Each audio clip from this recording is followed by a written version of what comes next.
국가원로에 서신 126호 겸손한 권력 초심으로 돌아가라. 성찰을 거부하는 권력의 축복 업권을 4.15 총선 이후 좌파 정권의 행보는 차라리 갑옷을 걸친 정복자의 가락을 닮았다. 기고만장 거침없다. 시쳇말로 무조건 고다. 국회를 틀어진 거대 여당은 무한궤도의 광폭 질주를 멈추지 않는다. 입맛대로 골라잡은 법안들을 일사천리로 넘겼다. 야당의 입김이 스며들 틈새조차 허락하지 않는다. 안건 심의 과정의 필수적인 절차 따위는 날래박에 건너뛰는 사치스러운 소품에 불과했다. 민생에 민감하게 투영되는 말썽 많은 주택임대차 3법과 관련 세법은 여당 단독으로 처리, 국무회의 의결을 거쳐 단숨에 공포 발효시켰다. 딱히 군사작전 뺨치는 속도전이다. 가뜩이나 뜨거운 부동산 대란의 불꽃이 더욱 사납게 피어올랐다. 일하는 국회의 진문맥은 스피디에 있다는 인식이 집권당 언저리에 팽배해 있다. 이러한 분위기는 청와대 주변에서도 감지된다. 내친 김에 죽이 되든 밥이 되든 밀어붙인다는 생각들이 구심점으로 작동한다. 속도전을 방불케 하는 문재인 대통령의 선택과 집중도 탄력을 받고 있다. 대통령은 내 편 나눔의 이분법에 기초한다. 피화를 꿰뚫는 권력의 선구와는 예리하다. 세속신조인 문파, 대깨문의 장성은 더욱 탄탄하고 우람해졌다. 집권 4년차 문정권의 국정추진 양태는 오만이 가득 찬 자신감과 시간에 쫓기는 조급한 강박감이 뒤섞였다는 인상을 지울 수 없다. 자신감과 초조함이 혼합된 심리상태는 필시 자충수를 빚기 마련이다. 몸집을 과시하는 강자의 자충수는 현재 진행형이다. 운동권 정치의 속성은 독과점 의식이다. 전부가 아니면 전무라는 막무가내 투혼으로 채워져 있다. 문재인 이후까지를 내다보는 책략을 담은 비보는 미루 짐작컨대 구중심처 푸른 기와집 깊은 곳 어느 곳에 안치되어 있을 법하다. 당정청은 분명 짜여진 시간표대로 호흡을 맞추고 있는 기색이 완연하다. 문재인의 집중은 오직 북한이다. 옮기기조차 민망한 원색적인 쌍소리와 조롱, 급박에도 아랑곳 없이 김정은과의 소통 복원에 매달린다. 국가정보원장, 청와대 안보실장, 통일부 장관, 대통령 특보는 친종북 일색으로 라인업됐다. 반대의 숲을 뚫고 강행한 인사포전을 통해 경도된 문재인의 집착 농도를 읽을 수 있다. 한 번도 긴장 불안의 동의는 북한의 핵변수에 있다. 놀랍게도 문 대통령의 입에서 북핵 폐기라는 말이 출구된 적이 없다는 사실은 결코 허술하게 봐 넘길 수 없다. 한반도 비핵화란 두루뭉실한 틀 가장자리에 슬그머니 북핵을 밀어넣고 있는 형상이 아닌가. 남북 대화 하나만이라도 성공한다면 나머지는 깽판 쳐도 좋다. 2002년 5월 인천 부평역에서 행한 정당 연설을 통해 대통령 노무현이 특유의 정열적인 몸집과 함께 공개적으로 토설한 육성이다. 이른바 노무현 정신의 상속자임을 자임하는 문재인이 두 차례 남북 정상회담에서 얻은 것과 이런 것은 무엇인가? 극비의 이민 합의는 없는가? 냉철하게 가다듬어 되돌아볼 때가 아닌가? 정상회담의 껍데기 평화쇼에 현혹된 가운데 2018년 6월 13일 전국 지방선거에서 문 대통령은 사상 초유의 싹쓸이 대승을 낚아챘다. 대통령은 그 꿈같은 희열의 순간을 떠올리며 꿈이여 다시 한번을 기원하고 있는지도 모른다. 그러나 카메라 후라시만 요란했지 알맹이 없는 버라이어티 쇼에 식상한 오늘의 대한민국 시민의 눈썰미는 사뭇 달라졌음을 알아야 할 터.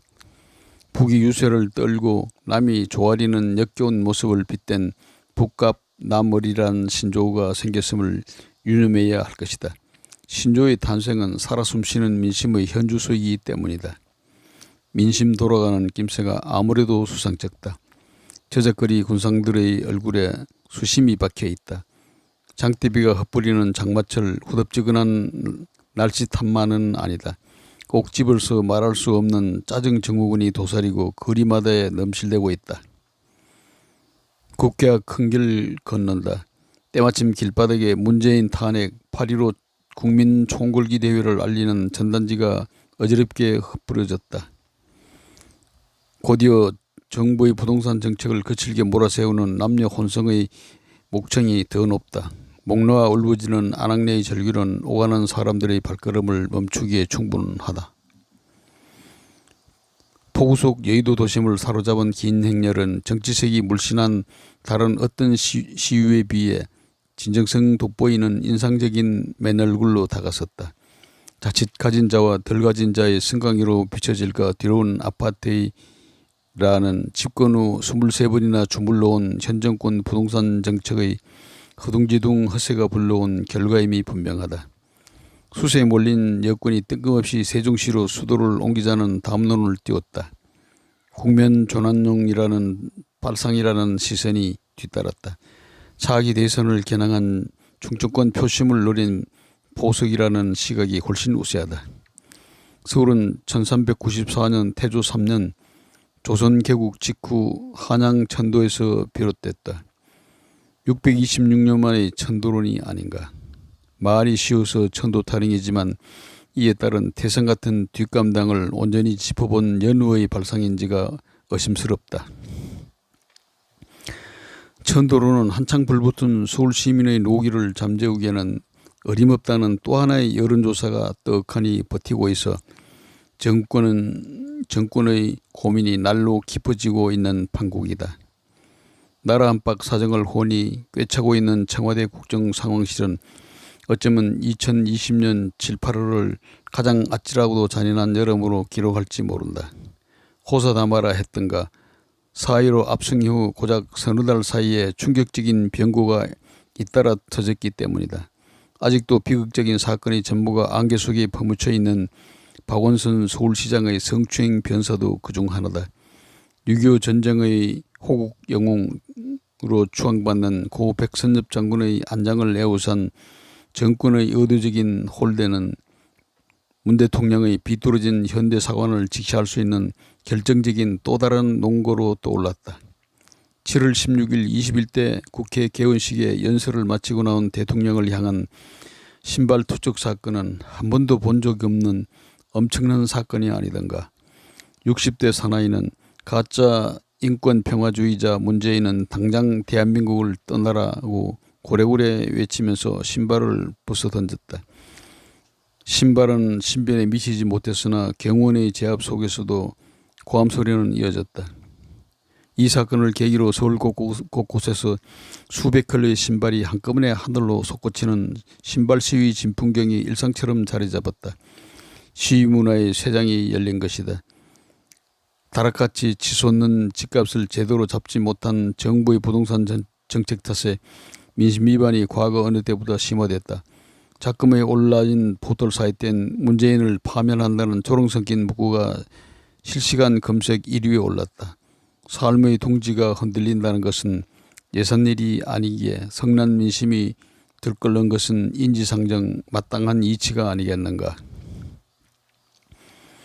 정권을 향한 숱한 비난 가운데서 나라가 네 거냐라는 6글자야말로 가장 화끈한 사태질이 아닐 수 없다. 권력의 사유화를 빗댄 냉수직이며 도발적인 촌철살인의 화기가 농축되어 있다고 봐야 옳다. 문재인 지서를 통틀어 비판하는 총의가 함축된 독재라는 말이 거침없이 튀어나오는 오늘이다. 상권 분립의 칸막이를 헐어버린 청와대 권력이 도처에 차고 넘치는 마당이다. 적극적인 의지가 없는 허위사실 유포는 무죄라는 언어의 고개를 서슴지 않는 이 땅의 판관들이 대법원을 장악하고 있지 않는가. 곡판 아문, 구분 판결로 문재인에게 아부한다는 희한한 신조어가 생긴 까닭이 여기에 있다. 우리는 법치의 타락이란 부끄러운 얼굴과 맞닥뜨리고 있는 것이다.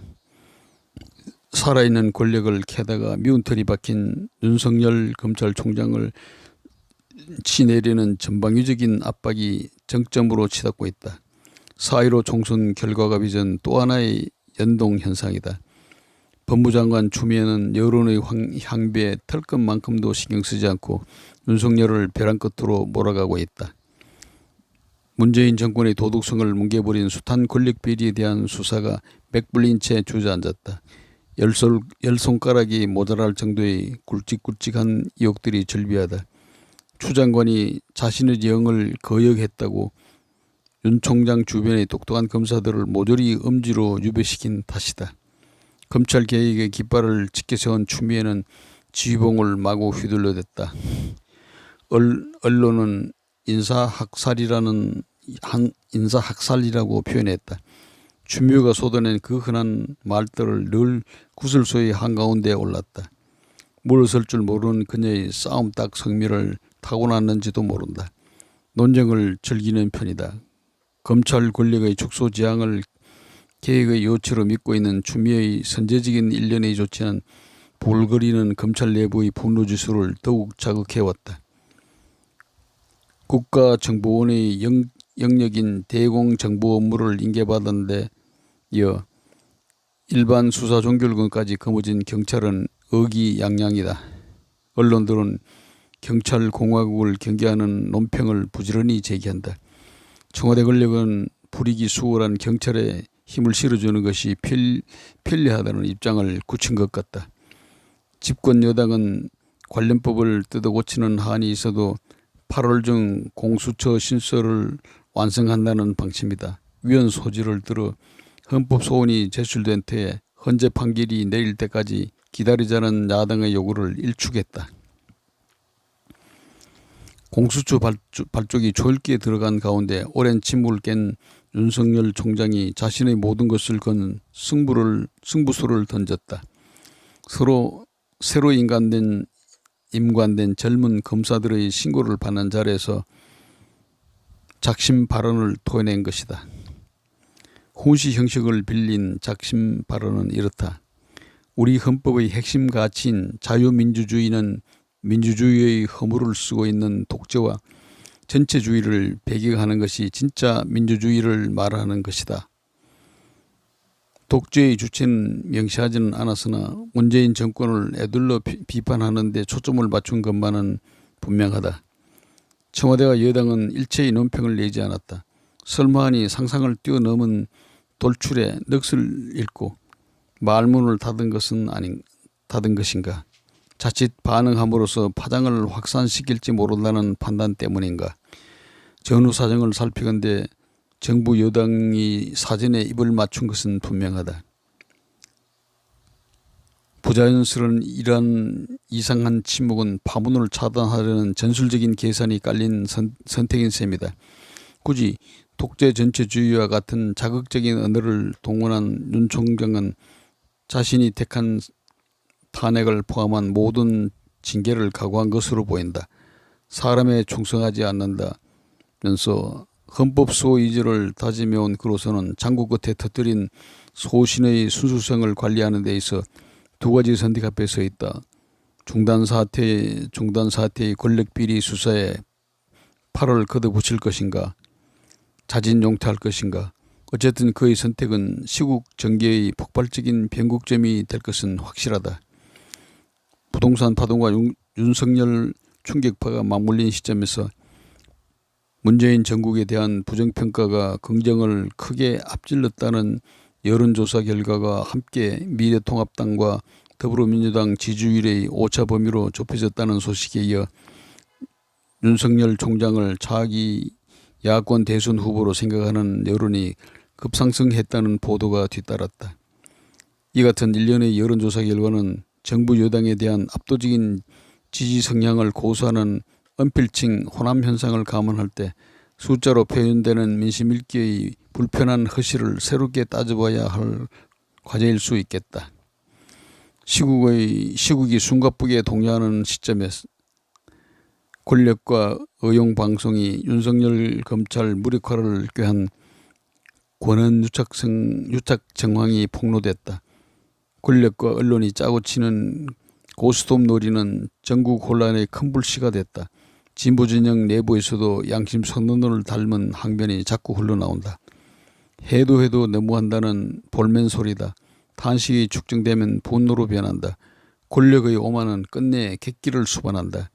객기야말로 무리수로 건너가는 길목이다. 민심은 도도한 바다다. 권력은 일렵편주다. 바다 한복판을 일컫는 해심이 노하면 배는 뒤집힌다. 자칫 오만을 불러들인 4.15가 불행의 씨앗이 돼서는 안 될 터. 문 대통령 당신은 취임사에서 겸손한 권력을 약조했다. 참으로 멋진 말이다. 나라가 네 거냐. 차갑고도 뜨거운 그 목소리 앞에 겸손할 때다. 8.15 광복절 75주년을 만난다. 나라 세움의 새벽이 열리는 시간이 아닌가. 그 엄숙한 새벽에 기도하는 심정으로 마음의 주름살을 펴주기 바란다. 자기 성찰을 거부하는 권력에 축복은 없다는 경고를 되새겨야 할 것이다. 2020년 8월 8일 90세 정재호 원로 고문의 포효입니다. 이호근 방송.